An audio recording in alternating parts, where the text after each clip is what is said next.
এই যে গত কিছুদিন বহু ফ্যাক্টরির মালিক মিসকিন হয়ে গেছে না? কেন মিসকিন হলো? আবার বহু ফ্যাক্টরি মালিক তারা ওই জায়গাতেই আছে, তাদের কিছু হয়নি। আগেও ছিল কর্মচারী 35,000, এখনো কর্মচারী 35,000, বরং বাড়ছে। এর মধ্যে কিছু লোক ধ্বংস হয়ে গেছে কেন? কেন, কি কারণে? পত্রিকায় পড়ছেন না, ইতিমধ্যে 1200 ফ্যাক্টরি বন্ধ হয়ে গেছে। এতগুলো ওয়ার্কার কি করছে তারা? কিছুদিন পর দেখবেন 700 ফ্যাক্টরি বন্ধ হয়ে গেছে। ওয়ার্কাররা কোথায় গেছে? আবার ফ্যাক্টরি অনেক চালু আছে। এর পার্থক্যটা কি? পার্থক্যটা এটাই যে তার একটা নিরাপত্তার জায়গা আছে। আমার ফ্যাক্টরি বন্ধ হবে না,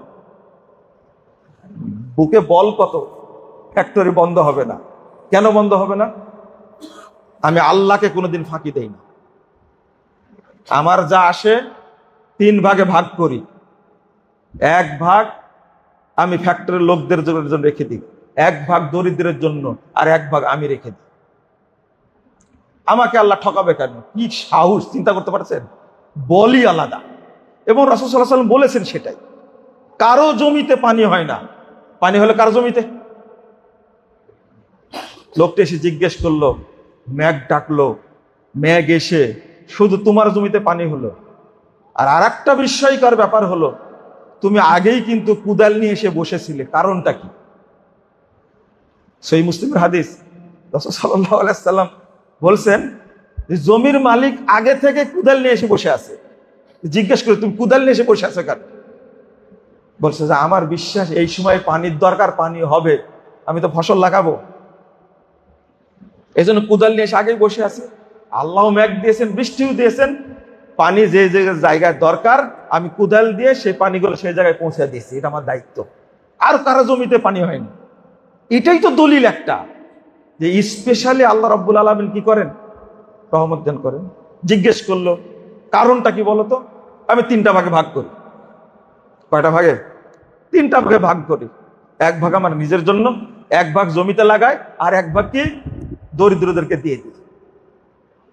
সহিহ মুসলিমের হাদিস। মানে এইটার জন্য বিশ্লেষণের জন্য কিন্তু বিজ্ঞানী হওয়া লাগবে না, দার্শনিক হওয়া লাগবে না, এটা স্পষ্ট। আরো বিষয় আছে। রাসূল সাল্লাল্লাহু আলাইহি ওয়াসাল্লাম বলছেন, মান আদ্দা যাকাতা মালিহি ফাকাদ যাহাবা আনহু শাররু। স্পষ্ট কথা।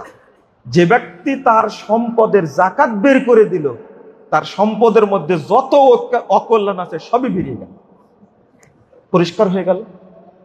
রাসূল সাল্লাল্লাহু আলাইহি ওয়াসাল্লাম বলছেন, ইয়া মা'শারাত তুজ্জার, হে ব্যবসায়ীরা, ইন্না ফিল বাই, নিশ্চয় শাইতানুল গুলু।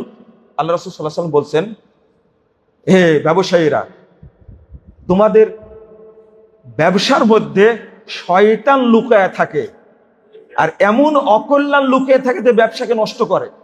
এই হাদিসটা আপনি কোথায় রাখবেন? ফাশুবু বাইআকুম বিসসাদাকা, তোমরা তোমাদের ব্যবসাকে হেফাজত করো, তোমাদের ব্যবসাকে পবিত্র করো সাদকা দেওয়ার মাধ্যমে। তাহলে এখানেও স্বার্থটা গরিবের না আপনার? স্বার্থটা আমার ব্যবসাকে হেফাজতের জন্য এর মধ্যে থেকে হারাম বের করতে হবে। হারামটা কি? যাকাতটা হারাম আপনার জন্য। যাকাত হালাল না হারাম? হারাম। হারাম আমার জন্য, যাকাত হারাম। এটা ফকির মিসকিনদের জন্য হক, আমি তাদেরকে দেব। অফি আমওয়ালিহিম হাক্কুল লিসাইলি ওয়াল মাহরুম।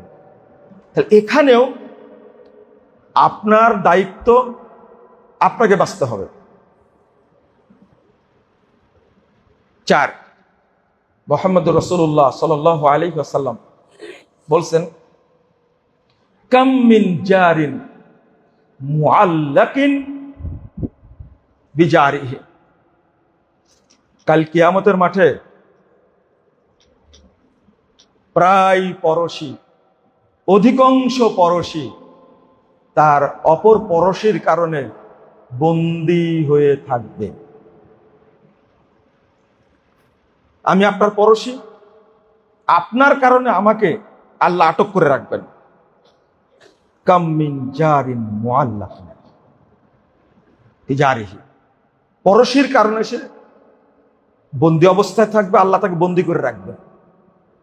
আল্লাহকে বলবে ইয়া রব সালহুম, আল্লাহ আপনি তাকে জিজ্ঞেস করেন লিমাদা আগলাকা বাবাহু আন্নি ওয়া মানানি ফাজলা, একটু জিজ্ঞেস করেন আল্লাহ তাকে আপনি তো অনেক সম্পদ দিয়েছিলেন তাকে, কিন্তু কেন লিমাদা আগলাকা আন্নি বাবা, কেন তার দরজা বন্ধ রেখেছিল আমার থেকে, আমার জন্য তার দরজা খোলেনি।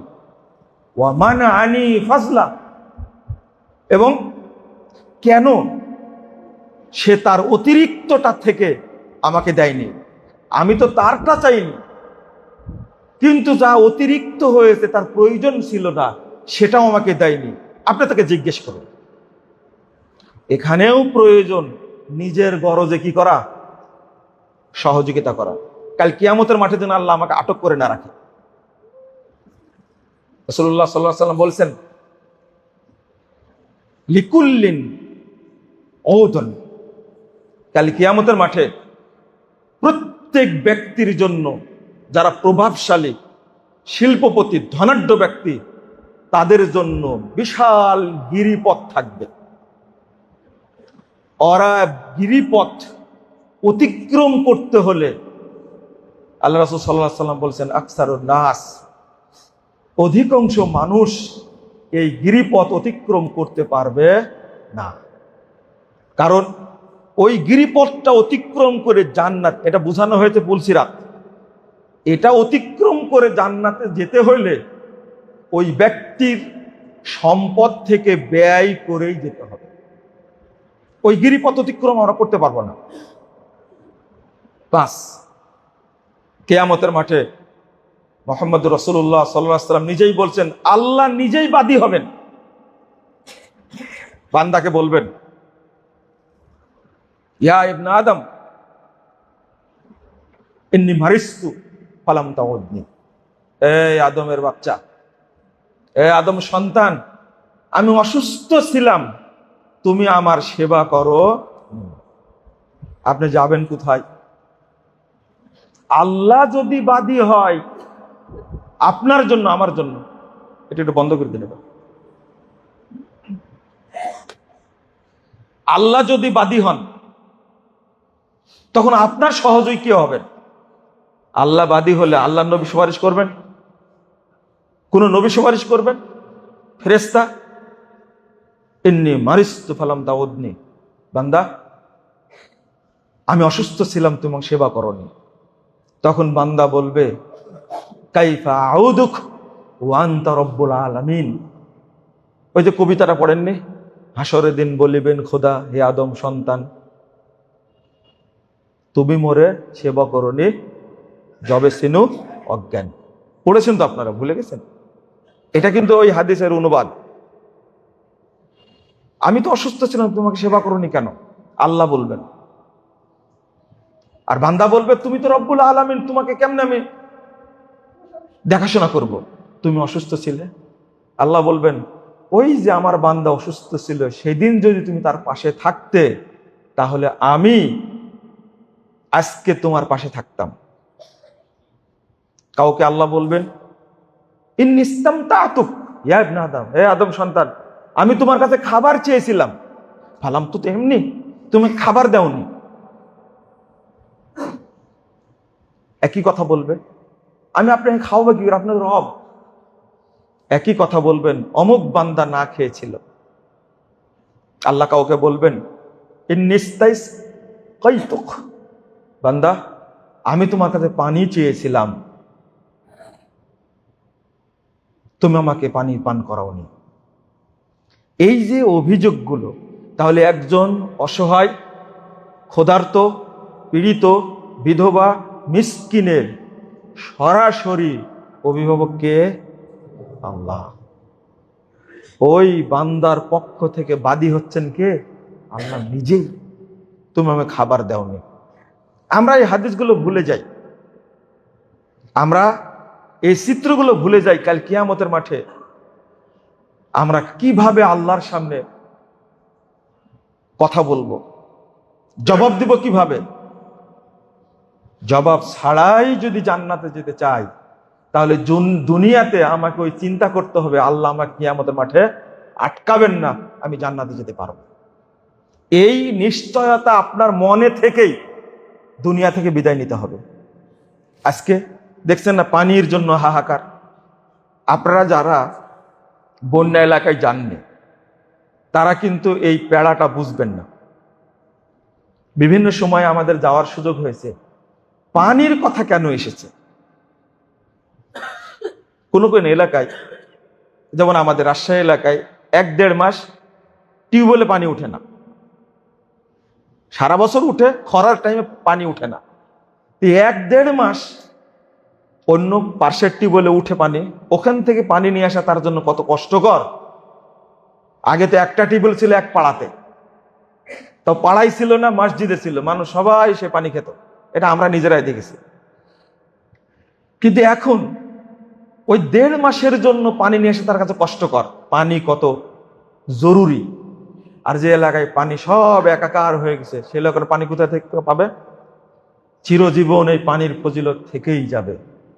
কিন্তু ইব্রাহিম আলাইহিস সালাতু ওয়াস সালাম দোয়া করে গেছিলেন মক্কার জন্য, কোথাও টিউবওয়েল নাই, আলহামদুলিল্লাহ কোথাও পানির অভাব নেই, কোথাও পানির অভাব নাই। আপনি যেখানে যাবেন, প্রায় 1/2 কোটি মানুষ একই সঙ্গে মক্কা, আরাফা, মুজদালেফা, মিনা অবস্থান করছে। কোনো ব্যক্তি বলতে পারবে না আমি 1 বোতল পানি পাইনি। বলেন আলহামদুলিল্লাহ। ওই যে ওই মহিলার জন্য দোয়া করেছিলেন, জিজ্ঞেস করলেন ইসমাইল কোথায় গেছে? কাজে গেছে। কেমন আছো তোমরা? আলহামদুলিল্লাহ। ইসমাইল আসলে যখনই বলছেন আলহামদুলিল্লাহ, যখনই বলছেন আলহামদুলিল্লাহ, তখনই ইব্রাহিম আলাইহিস সালাম বলছেন আল্লাহুম্মা বারিক লাহুম ফিল মাই ওয়াল লাহাম, আল্লাহ তোমাদের পানিতে এবং গোশতে বরকত দান করুন। একটা দোয়া এমন ভাবে লেগে গেল, ফিল মাই ওয়াল লাহাম। মাঝে মাঝে মনে হয় যে কোন নবী যদি বাংলাদেশের জন্য একটু দোয়া করে যেতেন কতই ভালো হতো। কি দোয়াটা করলেন! এত কুরবানি দিচ্ছে, একজন ব্যক্তি 100-150 ছাগল কুরবানি করছে, কিন্তু সৌদি আরবে এখন পর্যন্ত কোনো ছাগলের সংকট দেখা দেয়নি, উটের সংকট দেখা দেয়নি। কেন? আপনার এই বাংলাদেশে এত গরু এত ছাগল, পরে মন্ত্রী বলে এবার গরুতে সংকট হবে না, চিন্তা করেন। অথচ অতিরিক্ত 1/2 কোটি মানুষ সেখানে যে কুরবানি করে, নিজের তো শর্ট হয় না, আবার একজন কুরবানি করছে কত 200, 300, 500 ছাগল কুরবানি করছে। ওই ফিলিস্তিনকে দেওয়ার জন্য, সিরিয়াকে দেওয়ার জন্য কুরবানি করছে। গোস্তে শর্ট পড়ে কোনোদিন? ছাগল শর্ট পড়েছে? উটে শর্ট পড়েছে? গরুতে শর্ট পড়েছে? ওই দুয়া। পানিতে বরকত হওয়া যে কত গুরুত্বপূর্ণ, এখন আপনি চিটাগঙ্গে যান, দেখেন অবস্থাটা কি পড়ছে। এই জন্য রাসূল সাল্লাল্লাহু আলাইহি ওয়াসাল্লাম বলছেন আফজালুল মা, আসলে আফজালুস সাদাকা সুকিয়াল মা। যত সাদকা করবেন আল্লাহর কাছে শ্রেষ্ঠ সাদকা হলো পানির ব্যবস্থা করে দেওয়া। কেন বলা হয়েছে? আর এই হাদিসে পানির কথা হয়েছে ইস্তাসকাইতুক, আমি তোমার কাছে পানি চেয়েছিলাম, তুমি আমাকে পানি দেওনি। আল্লাহ পানির কথা বলছেন। খাবার শুনেন, টাকা দান করা আর খাবার দান করা এক জিনিস না, অত সহজ না। আপনার বাড়িতে একটা ফকির হাজির হয়েছে, চট করে 100 টাকা দিয়ে বলবেন যে বাবা তুমি হোটেল থেকে খেয়ে নাও, হোটেল থেকে খেয়ে নাও, এটা খুব সহজ। কিন্তু ওই ব্যক্তিকে খাওয়াবেন আপনি, আপনাকে বাজার করা লাগবে, চাল, ডাল, মশলা, মরিচ, পেঁয়াজ, রসুন, জিরা, তেজপাতা, তারপরে কি গোলমরিচ, আরো কি কি যেন মশলা, দারচিনি, অনেক কিছু কিনে বাজার করতে হবে। কয়দিন খাওয়াইছেন চিন্তা করেন তো। রাসূলুল্লাহ সাল্লাল্লাহু আলাইহি ওয়াসাল্লাম বলছেন লাইসাল মুমিন বিল্লাযী ইয়াশবা ওয়া জারুহু জায়ুন ইনদা জামবিহি। ওই ব্যক্তি মুমিন না যে ব্যক্তি পেট পুরে খায় আর পরশী না খেয়ে রাত্রি যাপন করে, ওই ব্যক্তি মুমিন না। সার্টিফিকেট দিচ্ছেন আপনাকে কে? মুহাম্মদুর রাসূলুল্লাহ সাল্লাল্লাহু আলাইহি সাল্লাম বলছেন, তিনি সার্টিফিকেট দিচ্ছেন, ও মুমিন না। আল্লাহ রাসূল বলছেন লাইসা মিন্না, ওই ব্যক্তি মাইয়াশবা ওয়া জারুহু জাইউন ইনদা জামবি, ওই ব্যক্তি আমার উম্মতেরই অন্তর্ভুক্ত না যে ব্যক্তি পেট পুরে খায় আর পার্শ্বের মানুষ না খেয়ে থাকে। ঈদ তো করলেন, কুরবানিও করলেন, কিন্তু একটু চিন্তা করেছেন যে ওখানে একটা পরিবার আছে, তার 3টা সন্তান, একটা বিধবা মহিলা, স্বামীটা মারা গেছে। আমি 20,000 টাকার একটা কুরবানি করলাম, 30,000 টাকার কুরবানি করলাম, আমি এই মহিলাটাকে একটা কুরবানি দেই, ও কুরবানি করুক, বাচ্চাদের নিয়ে যদি খেতে পারে। বলেন তো বাংলাদেশের মানুষের এই চিন্তাটা আছে? একজনও করেন। আপনি কে বলেছে একটাই কুরবানি দিবেন? আপনি তো 10টা 15টা 20টা কুরবানি করার হক রাখেন। একজন মহিলা এবার বলছেন, আমি এত খুশি হয়েছি আলহামদুলিল্লাহ, তিনি বলছেন আমি 50টা কুরবানি এবার দরিদ্র মানুষকে দিয়েছি। মহিলা মহিলা আমি বললাম যে এটা করলেন কেন? বাংলাদেশে তো করে না। উল্টা বলছে যে কোন এক বক্তব্যে শুনেছিলেন আপনি বলছেন যে কুরবানিও মানুষকে দেওয়া যায়। আলহামদুলিল্লাহ, একজন হলে তো আমলটা করেছেন, আরো অনেকে করেছে হয়তো, আমি জানি না, কিন্তু একজনের কথা বললাম। একটা একটা করে দিতে দিতে উনি দাম ধরেছেন 20,000 করে। আলহামদুলিল্লাহ, 20,000 টাকার একটা ভালো কুরবানি পাওয়া যাবে। উনি ওই চিন্তাটা করেছেন। শুধু আমি কুরবানি করব কেন? আমি যারা আরো দরিদ্র মানুষ আছে, আর মানুষটা পেয়ে কত খুশি। সবচেয়ে বড় ব্যাপার হলো যে মানুষটাই 20,000 টাকা পেয়ে কুরবানি দিতে হবে, কত খুশি। বলছে যে আন্টি, আমি জীবনেও কুরবানি দিনি, আজকে আপনি টাকাটা দেওয়ার কারণে আমি কুরবানিও দিতে পেরেছি, আর বাচ্চাদের নিয়ে আমি আনন্দে গোস্তও খেতে পেরেছি। আলহামদুলিল্লাহ, কি আনন্দটা! আচ্ছা, এই ব্যক্তিকে আল্লাহ কিয়ামতের দিনে আটকাবেন? বলেন তো দেখি, মনে হয় আটকানোর কোনো সুযোগ আছে? তার তো সে কাজ করেছে। আপনি প্রতি ঈদেই নতুন নতুন জামা কাপড় কিনেন, সন্তানদেরকেও দেন, কিন্তু আপনি চিন্তা করেন তো, পাশে একজন এতিম আছে, ওর বাড়িতে খাবারও নাই, আপনি কিভাবে? একটু ভাবেন যে আপনি কোনোদিন তাকে একটা পোশাক কিনে দিয়েছেন? ছোট্ট একটা বাচ্চা আছে, তারও কিন্তু মন চায়, বা আপনার ছেলেকে যখন দেখবে খুব সুন্দর পোশাক পরেছে, তখন ওই এতিম বাচ্চাটা বলবে আমার বাপ নাই, বাপ বলে ডাকতেও পারি না, তার বাপ আছে, সুন্দর পোশাক দিয়েছে, কিন্তু আমার বাপ নাই, আমাকে কেউ দেওয়ারও নাই। সবচেয়ে বড় কথা হলো, একটু কি মাথায় চিন্তা আসে কোনোদিন যে আমার সন্তানটা, আমি কোথায় আছি খোঁজ নাই, আব্বু কখন আসবে, তখন আব্বুর সাথে বসে খাবো। যদি আজকে আপনি চলে যান, কালকে বাচ্চাটা কি হয়ে যাবে? কি হবে? আর কাউকে সে আব্বু বলে ডাকতে পারবে না। ওই চিন্তাটা যেদিন আপনার মাথায় আসবে, সেদিন ওই এতিম বাচ্চাটাকেও আপনি 5টা টাকা দিয়ে সহযোগিতা করতে পারবেন। পোশাক না দেন, 2 কেজি চাল কিনে দিলেন,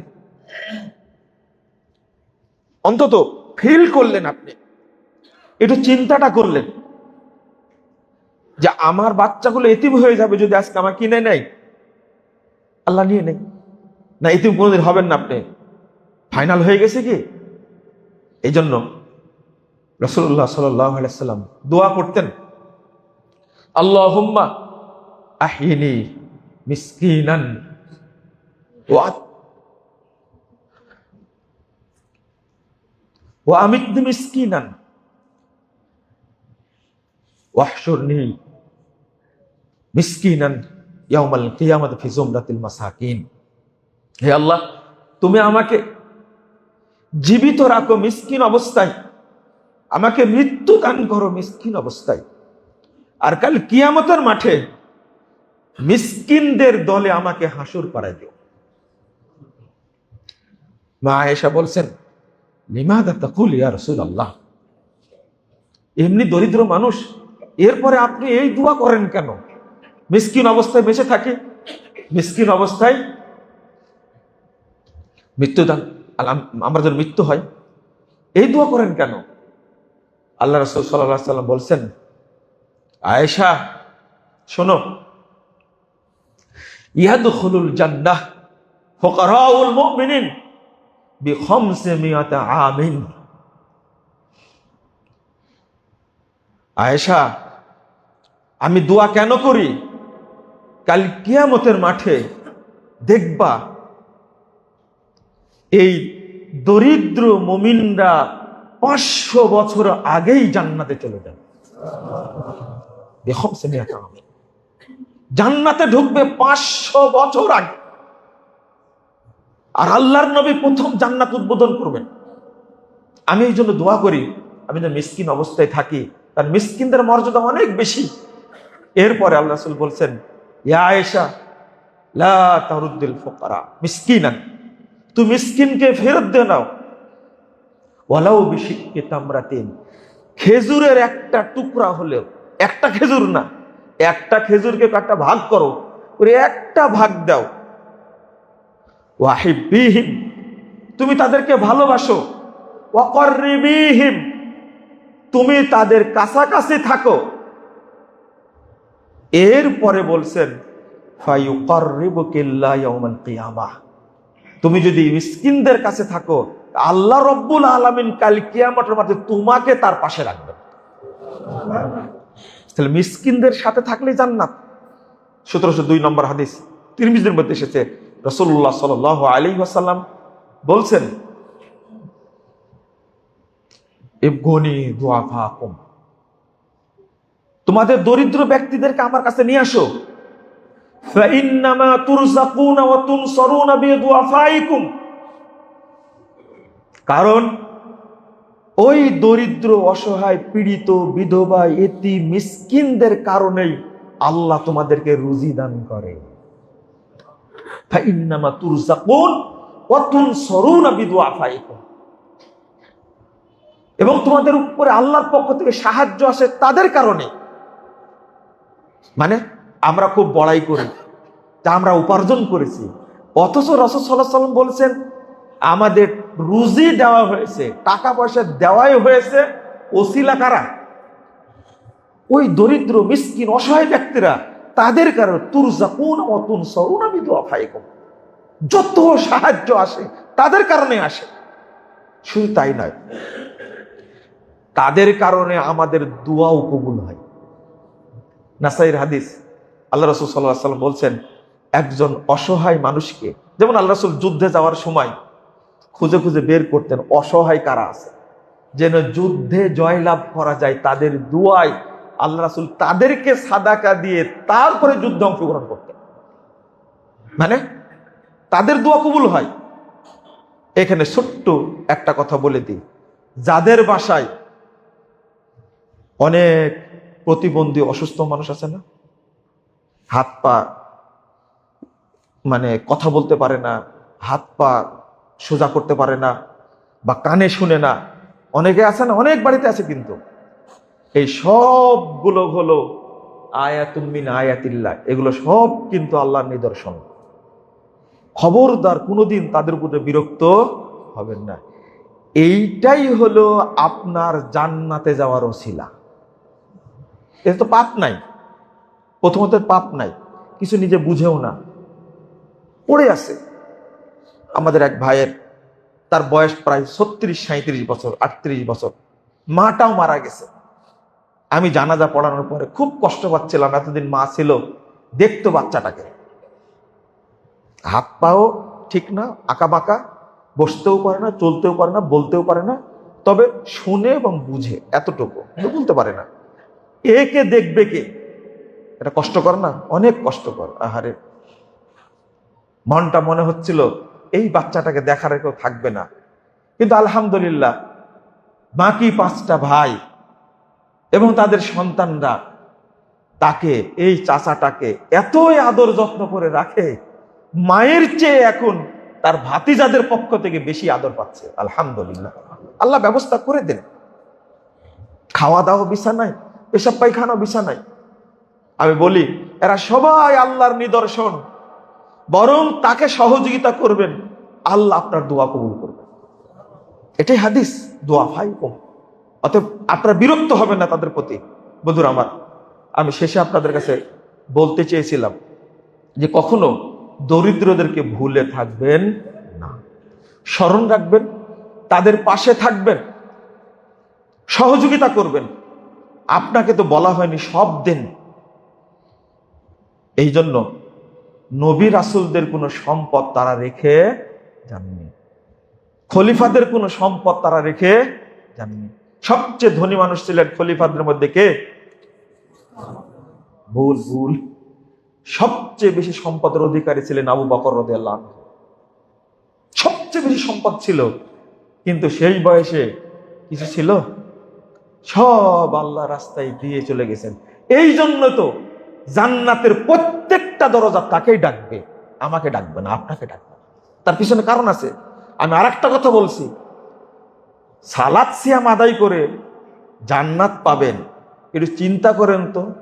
সাহাবী তাবেঈদের মধ্যে যারা জান্নাতি মানুষ, তাদের কারো ব্যাপারে সালাত সিয়ামের কারণে জান্নাতের সুসংবাদ এসেছে? একজনেরও না।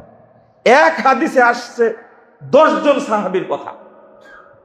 সব সাহাবী জান্নাতে যাবেন, সব সাহাবী জান্নাতে যাবেন। ইন্না সাহাবা কুল্লুহুম উযর, সব সাহাবী জান্নাতে যাবেন। বিভিন্ন হাদিসে এসে বাদরি সাহাবী যারা, সব কি জান্নাতে যাবে। উহুদের যুদ্ধের সব সাহাবী কি জান্নাতে যাবে। এই করতে করতে দেখা গেছে সব সাহাবী জান্নাতে যাবে। কিন্তু প্রত্যেক সাহাবীর, মহিলা সাহাবীর এক একটা এমন আমল আছে যে আমলের কারণে আল্লাহ তাকে জান্নাতে সার্টিফিকেট দান করেছেন। আপনার আছে ওই রকম? আপনার আছে কিনা? শেষে ছোট্ট কথা বলবো, ধরা যেন না খাই। কাল কিয়ামতের মাঠের আগেই, মৃত্যুর আগে আমরা ধরা খেয়ে যাব। ধরা খাবো না? আল্লাহ রাব্বুল আলামিন বলছেন, ইয়াজরিবুনা বুজুহাহুম ওয়া আদবারহুম যুকু আযাবাল হারিক। ফেরেশতারা এসে পিটাতে থাকবে, মুখে এবং পিঠে পিটাতে থাকবে। এই অবস্থায় যেন না যায়, বরং ফেরেশতারা এসে যেন পড়ে, ইয়া আইয়াতুহান নাফসুল মুতমাইন্নাহ ইরজিই ইলা রাব্বিকি রাদিয়াতাম মারদিয়া ফাদখুলি ফি ইবাদি ওয়াদখুলি জান্নাতি। এইটা যেন আল্লাহ ঘোষণা করেন। মালাকুল মাউত বলবে, হে প্রশান্ত আত্মা, তুমি বেরিয়ে যাও, বেরিয়ে এসো তোমার রবের দিকে। ফাদখুলি ফি ইবাদি ওয়াদখুলি জান্নাতি, তুমি আমার বান্দাদের মধ্যে প্রবেশ করো এবং আমার জান্নাতে প্রবেশ করো। এই নির্দেশটা যেন আল্লাহর পক্ষ থেকে আসে, এই নিয়াতটা আমাদের করতে হবে। আল্লাহ তুমি আমাদের সকলকে কবুল করে নাও। আল্লাহ তুমি আমাদেরকে দরিদ্র ব্যক্তিদের পাশে থাকার তৌফিক দান করো। আল্লাহ আমাদের অন্তরে যদি অহংকার থাকে, তুমি আমাদেরকে অহংকার থেকে হেফাজত করো। আমাদের অন্তরে অহংকার দূর করে দাও। আল্লাহ তুমি আমাদের অন্তরে ঈমান এবং শক্তিশালী আকীদা দান করো।